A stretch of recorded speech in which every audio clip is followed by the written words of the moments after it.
ብዙዎች የሞቱበት እጅግ አሳዛኝ ሰበር ዜና ተሰምተዋል። ዝርዝሩ በቆይታችን ይቀርባል። በጋምቤላ ክልል የተፈጠረውን ከባድ የጸጥታ መደፍረስ በተመለከተ ከጋምቤላ ከተማ ያገኘነውን ልዩ ዘገባ እናሰማችኋለን። ኢትዮጵያ በዓለም ሁለተኛውን ዩኒቨርሲቲ ልትገነባ እንደሆነ ታውቋል። ኤርትራ አስመራ ውስጥ የተሰማውን አዲስ መረጃ ይዘንላችሁ ቀርበናል። ክቡራትና ክቡራን የጥበብ ሚዲያ ቤተሰቦች በዛሬው ቆይታችን እነዚህንና ሌሎችንም ሀገር አቀፍና ዓለም አቀፍ መረጃዎችን በዝርዝር ወደ እናንተ እናቀርባለን። ጥበብ ሚዲያ በጋዜጠኞች የተመሰረተ ሚዛናዊና ተአማኒ መረጃዎችን በየዕለቱ የሚያደርሳችሁ ገለልተኛ ሚዲያ ተቋም ነው። ለቤቱ አዲስ የሆናችሁ ሰብስክራይብ በማድረግ የደወል ምልክቷን በማብራት የቤቱ አባል ትሆኑ ዘንድ በታላቅ ትህትና እንጋብዛለን። በቅድሚያም የዕለቱን የቢዝነስ ዘገባዎች አስቀድመን ወደ ዝርዝር ዘገባዎቹ እናልፋለን። ጥበብ ሚዲያ የህዝብ ድምጽ ነው። ዛሬ በዳሽን ባንክ አንድ የአሜሪካን ዶላር 151 ብር ከ6 ሳንቲም ሲመነዘር የአውሮፓ ዩሮ 175 ብር ከ9 ሳንቲም ይመነዘራል። ፓውንድ ስተርሊንግ 204 ብር ከ7 ሳንቲም፣ የተባበሩት አረብ ኤምሬቶች ድርሃም 41 ብር ከ3 ሳንቲም፣ የሳውዲ ሪያል 40 ብር ከ5 ሳንቲም፣ የቻይና ዩዋን 21 ብር እየተመነዘረ ነው። በአቢሲኒያ ባንክ አንድ የአሜሪካን ዶላር 152 ብር ከ1 ሳንቲም፣ ፓውንድ ስተርሊንግ 205 ብር ከ8 ሳንቲም፣ የአውሮፓ ዩሮ 180 ብር ከ2 ሳንቲም፣ የተባበሩት አረብ ኤምሬቶች ድርሃም 43 ብር ከ9 ሳንቲም፣ የሳውዲ ሪያል 43 ብር ከ5 ሳንቲም፣ የቻይና ዩዋን 21 ብር ከ6 ሳንቲም እየተመነዘረ ነው። በህብረት ባንክ አንድ የአሜሪካን ዶላር 151 ብር ከ7 ሳንቲም፣ ፓውንድ ስተርሊንግ 205 ብር ከ9 ሳንቲም፣ የአውሮፓ ዩሮ 180 ብር ይመነዘራል። ለኢንዱስትሪ ፓርኮች የሚቀርበው የሀገር ውስጥ ግብአት ከ5 በመቶ እንደማይበልጥ ጥናት አረጋገጠም። በኢትዮጵያ ለሚገኙ የኢንዱስትሪ ፓርኮች ከሀገር ውስጥ የሚቀርበው ግብአት ከ5 በመቶ የማይበልጥ መሆኑን የኢትዮጵያ ፖሊሲ ጥናት ኢንስቲትዩት ያካሄደው ጥናት አረጋግጧል። የኢትዮጵያ ፖሊሲ ጥናት ኢንስቲትዩት የኢንዱስትሪ ልማት ተመራማሪ ሲሳይ ስንታየሁ 95 በመቶ የሚሆነው በኢንዱስትሪ ፓርክ ውስጥ ያሉ ፋብሪካዎች የሚጠቀሙት ግብአት ከሀገር ውጭ የሚገባ መሆኑን ተቋሙ ባደረገው ጥናት ተረጋግጧልም ብሏል። ይህም ፓርኮቹ እንዲያመነጩ የሚፈለገውን ያህል የውጭ ምንዛሬ ሀብት እንዳያመነጩ ዋነኛ እንቅፋት ሆኖባቸዋል ሲሉ ተናግረዋል። በሀገር ውስጥ የሚመረተው ጥሬ ዕቃም የጥራት ጉድለት እንዲሁም ምርቶቹ ወደ ፓርኮች ለመውሰድ የሚኖረው የትራንስፖርትና ሎጂስቲክ ችግር ፋብሪካዎቹ የሀገር ውስጥ ምርቶችን እንዳይመርጡ ምክንያት መሆኑን ተመራማሪው ጠቁመዋል። ለዚህም መፍትሄ ይሆን ዘንድ መንግስት የሀገር ውስጥ ጥሬ ዕቃን በጥራት እንዲያመርቱ ማገዝ፣ ሎጂስቲክስን ማዘመን እንዲሁም የሀገር ውስጥ ጥሬ ዕቃ የሚጠቀሙ ባለሀብቶችን ማበረታታት እንደሚገባም ገልጸዋል። በተጨማሪም የሀገር ውስጥ ፋብሪካዎች ከውጭ ፋብሪካዎች ጋር በጥምረት እንዲሰሩ ማበረታታት አስፈላጊ መሆኑን ተመራማሪው አብራርተዋል። ኢትዮጵያ በዓለማችን ሁለተኛ የሆነውን የሰው ሰራሽ አስተውሎት ኤአይ ዩኒቨርሲቲ ልታቋቁም ነው ተባለ። ጠቅላይ ሚኒስትሩ በአዲስ አበባ ዩኒቨርሲቲ 75ኛ ዓመት የምስረታ በዓል ላይ በተዘጋጀ የውይይት መድረክ ላይ ተገኝተው ባደረጉት ገለጻ ኢትዮጵያ የኤአይ ዩኒቨርሲቲ ለመገንባት ዝግጅቷን ማጠናቀቋንና በቀጣይ 6 ወራት ውስጥ ስራው ተጠናቆ ለአገልግሎት ዝግጁ እንደሚሆን ገልጸዋል።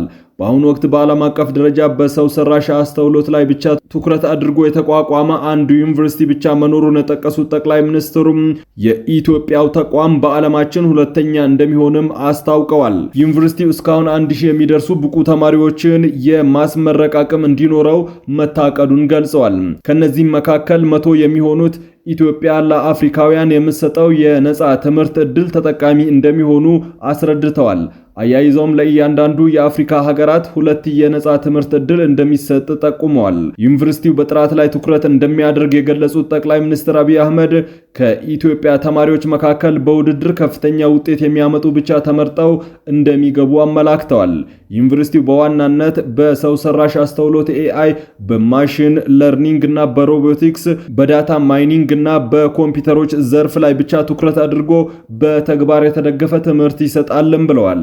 በዩኒቨርሲቲ ትምህርትና ምርምር ስራዎች ላይ ከሀገር ውስጥ ባለሙያዎች በተጨማሪ የዳያስፖራ አባላትና ዓለም አቀፍ ምሁራን ተሳታፊ እንደሚሆኑም ገልጸዋል። በተጨማሪም ይህ ተቋም መቋቋም ኢትዮጵያ በዓለም አቀፍ ደረጃ በቴክኖሎጂ ዘርፍ ያላትን ተወዳዳሪነት ከፍ እንደሚያደርገውና አዲሱ ትውልድ ለዘመኑ የእውቀት ሽግግር ዝግጁ እንደሚያደርግ መግለጻቸው ተዘግቧል። በኢትዮጵያ የሚገኘው ስታንዳርድ ባንክ ተወካይ ቢሮም በሀገሪቱ በቅርቡ በተሻሻለው የባንክ ስራ አዋጅ መሰረት ፍቃዱን በድጋሚ በማደስ የመጀመሪያው የውጭ የፋይናንስ ተቋም መሆኑ ተገለጸ። ይህ ታሪካዊ እርምጃ ኢትዮጵያ የውጭ ኢንቨስትመንት ለማሳደግና የፋይናንስ ዘርፉን ለማጠናከር እያደረገችው ካለው ሰፊ የሪፎርም እንቅስቃሴ ጋር ተያይዞ የመጣ ስኬት ነው ተብሏል። ስታንዳርድ ባንክ የኮርፖሬትና የኢንቨስትመንት ባንክ የኢትዮጵያ ኃላፊ ጣይቱ ወንደሰን እንደገለጹት እንደ አውሮፓውያን ዘመን አቆጣጠር በ2015 ስራ የጀመረው የባንኩ ተወካይ ቢሮ ኢትዮጵያን በቢዝነሶችና ከቀጠናዊ እንዲሁም ዓለም አቀፍ ገበያዎች ጋር በማገናኘት ረገድ ከፍተኛ ሚና ተጫውቷልም ብለዋል። አክለውም ይህ ፍቃድ የማደስ ሂደት ለደንበኞቻችን እንደ መሰረተ ልማት ግንባታና ድንበር ተሻጋሪ ንግድ ባሉ ዘርፎች ላይ የእድገት ዕድሎችን ለመፍጠርና አጋርነቶችን ለማቀላጠፍ ያስችላል ሲሉ ተናግረዋል። የኢትዮጵያ የባንክ ዘርፍ ሪፎርም የውጭ ኢንቨስትመንትን ለማስፋፋትና ዓለም አቀፍ የባንክ ተሳትፎን በኢትዮጵያ እያደገ ባለው ኢኮኖሚ ውስጥ ለማሳለጥ ታስቦ እየተተገበረ የሚገኝ ሰፊ የኢኮኖሚ ማሻሻያ አካል ነው። በአዲስ አበባ ከተማ ባለፉት 3 ወራት በደረሰ የትራፊክ አደጋ የ102 ሰዎች ሕይወት ማለፉን የትራፊክ ማኔጅመንት ባለስልጣን አስታወቀ። ምንም እንኳን የሟቾች ቁጥር ካለፈው ዓመት ተመሳሳይ ወቅት ጋር ሲነጻጸር የ5 ሰዎች ቅናሽ ቢያሳይም በከተማዋ እየደረሰ ያለው አደጋ ግን አሁንም በከፍተኛ ሁኔታ አሳሳቢ ደረጃ ላይ መሆኑን ገልጸዋል። የባለስልጣኑ ምክትል ዋና ዳይሬክተር አማረ ታረቀኝ ባለፈው ዓመት በተመሳሳይ ወቅት በ3 ወር ውስጥ ብቻ የ107 ሰዎች የሞት አደጋ ተመዝግቦ እንደነበር አስታውሰው በከተማዋ በአማካኝ በቀን አንድ ሰውና ከዛ በላይ በትራፊክ አደጋ ሕይወቱን ያጣል ሲሉ ተናግረዋል። ባለፈው በጀት ዓመት 411 ሰዎች በትራፊክ አደጋ ምክንያት ሕይወታቸውን አጥተዋል ያሉት አማረም በዓለም በየዓመቱ 1.2 ሚሊዮን ሰዎች በኢትዮጵያ ደግሞ በዓመት ከ5000 በላይ የሚጠጉ ሰዎች በትራፊክ አደጋ ምክንያት ሕይወታቸውን ያጣሉ ብለዋል። ይህንን አሰቃቂ አደጋ ለመቀነስ ባለስልጣኑ ከአዲስ አበባ ፖሊስ ጠቅላይ መምሪያ ጋር በመተባበር የቁጥጥርና የማስተማር ስራዎችን እያከናወነ ይገኛልም ብለዋል። ለትራፊክ ፍሰት ችግር የሆኑ ለአደጋ መከሰት መነሻ የሆኑ ጉዳዮችን በመለየት የማሻሻያ ስራዎች እየተሰሩ መሆኑን የጠቀሱት አማረም ባለድርሻ አካላትም ኃላፊነታቸውን እንዲወጡ የማስተባበር ስራ እየተሰራ ነው ብለዋል። ጋምቤላ ከተማ አንጻራዊ መረጋጋት ቢሰፍንም የስደተኛ ጣቢያዎች ግን ለከፍተኛ ችግር ተጋልጠዋል ተባለም። በጋምቤላ ከተማ ለቀናት የዘለቀ ግጭት ጋብ ማለቱን ተከትሎ ነዋሪዎች ውስን እንቅስቃሴዎች የጀመሩ ሲሆን ሱቆችም ዳግም መከፈት ጀምረዋል። ይሁን እንጂ በከተማዋ ዙሪያ በሚገኙ ወረዳዎች ያሉ የስደተኛ ጣቢያዎች ከምግብና ከውሃ አቅርቦት ሰንሰለት ተቋርጧል ነው የተባለው። ከፍተኛ ቁጥር ያላቸው ተፈናቃዮች አሁንም በትምህርት ቤቶች ተጠልለው እንደሚገኙ የክልሉ ባለስልጣናት ተናግረዋል። በክልሉ ያለው ሁኔታ በቅርብ የሚያውቁት ምንጭ እንደገለጹት የጋምቤላ ክልል ፖሊስ ኮሚሽነር ኡግሉ እጁሉ በቁጥጥር ስር ውለዋልም ተብሏል። ሆኖም የክልሉ ኮሚኒኬሽን ቢሮ ስለ ጉዳዩ ተጠይቆም ኦፕሬሽኑ ገና በመካሄድ ላይ ስለሆነ መረጃው ሚስጥራዊ ነው በማለት ማረጋገጫ ለመስጠት ፍቃደኛ አልሆነም ነው የተባለው። የኮሚኒኬሽኑ ቢሮ የጸጥታ ስጋትን በመጥቀስ በዚህ ደረጃ ተጨማሪ መረጃ መስጠት እንደማይችል አሳውቋል ተብሏል። የክልሉ ኮሚኒኬሽን ቢሮ በቅርቡ የተከሰተውን አለመረጋጋት ተከትሎ የመንግስት መስሪያ ቤቶች መደበኛ ስራቸውን መጀመራቸውን አረጋግጠዋል። ይሁን እንጂ አሁንም በመላው ጋምቤላ ከተማ የጸጥታ ኃይሎች ተሰማርተው እንደሚገኙ ተገልጿል።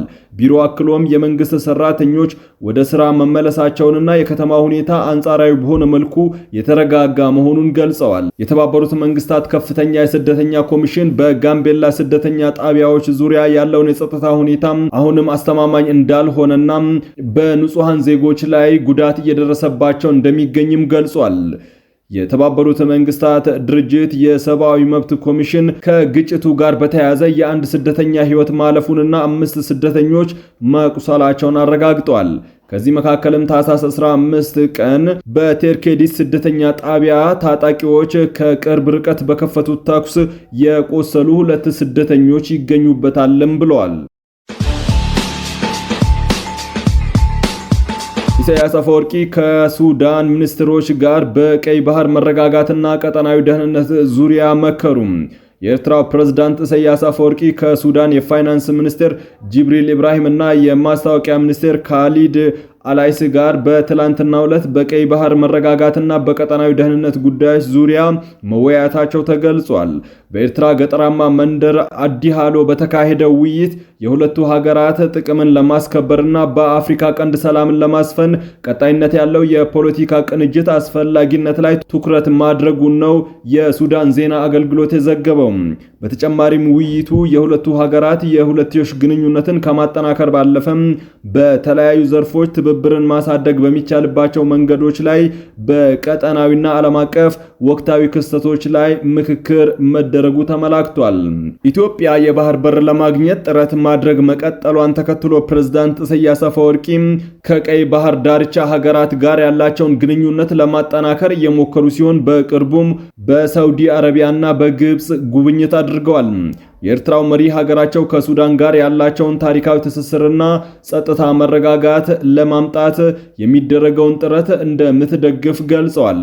የጋራ ተግዳሮቶችን ለመጋፈጥ ትብብር አስፈላጊ ነው ሲሉ አጽንኦት ሰጥተዋል ነው ያለው የዜና አገልግሎቱ። አሜሪካ በቬንዙዌላ የፈጸመችውን ጥቃት በተመለከተ ለመወያየት የተባበሩት መንግስታት ድርጅት የጸጥታው ምክር ቤት ስብሰባ ጠርቷል። ስብሰባው እንዲጠራ ጥያቄ ያቀረበችው ኮሎምቢያ ስትሆን ጥያቄዋን ቻይናና ሩሲያ ደግፈውታል። በጥያቄው መሰረትም የጸጥታው ምክር ቤት በዛሬው ዕለት በጉዳዩ ለመወያየት ቀጠሮ መያዙን ሮይተርስ ዘግቧል። በአሜሪካና በቬንዙዌላ መካከል የተፈጠረው ውጥረትን ተከትሎ የጸጥታው ምክር ቤት ከዚህ ቀደም በኦክቶበርና ዲሴምበር 2 ጊዜ ውይይት ማድረጉ የሚታወስ ነው። ይህ በእንዲህ እንዳለ የአሜሪካን ይህንን ጥቃት ተከትሎ የዓለማችን መሪዎች የተለያዩ አስተያየቶችን ሰጥተዋል። የፈረንሳይ ፕሬዝዳንት ኢማኑኤል ማክሮን ድርጊቱን የመቃወምም ሆነ የመደገፍ አዝማሚያ ባያሳዩም በደፈናው ሽግግሩ ሰላማዊና ዴሞክራሲያዊ የቬንዙዌላ ሕዝብ ፍላጎትን የሚያከብር መሆን አለበት ብለዋል። የጀርመኑ ቻንስለር ፍራንዲክ ማርክ በበኩላቸው የአሜሪካ እርምጃ እጅግ ውስብስብ መሆኑን ገልጸው እርምጃውን ለመገምገም ጊዜ እንደሚያስፈልጋቸው ገልጸዋል። የስፔኑ ጠቅላይ ሚኒስትር ቴድሮ ሳንቼስ ደግሞ በእርግጥ ስፔን የማዱሮን አገዛዝ አትደግፍም፣ እንዲሁም ዓለም አቀፍ ሕግን የሚጥስ ጠባጫሪነትን የሚያበረታታ ጣልቃ ገብነትንም አትቀበልም ብለዋል። የተባበሩት መንግስታት ድርጅት ዋና ጸሐፊ አንቶኒዮ ጉተሬሽ እንዲህ አይነቱ ድርጊቶች አደገኛ ውጤቶች እንደሚኖራቸው ገልጸው ዓለም አቀፍ ሕግ መከበር እንደሚገባው አሳስበዋል።